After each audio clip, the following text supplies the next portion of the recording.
Nós, como sempre que nos chama uns dos históricos, aquí estamos para o que faga falta.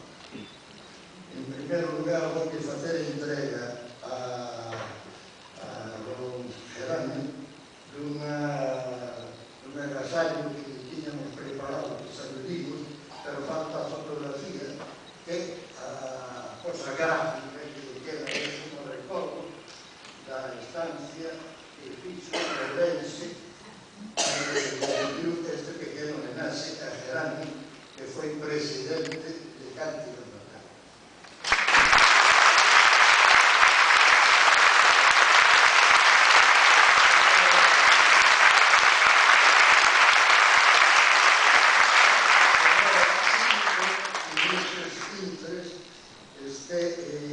Unha situación física anexa de Prado Meiro.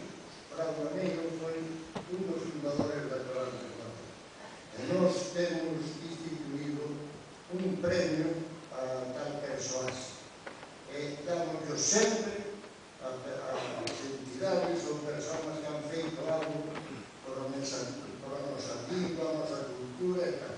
E este ano, en primicia, non sabe nadie, os propios da Coral de Guarda, non sabe nadie. Este ano foi galardonado do terceiro premio, o terceiro ano consecutivo, a Cancio da Terra, sabe, digamos, en que sitio que un Ourense vai ser entrega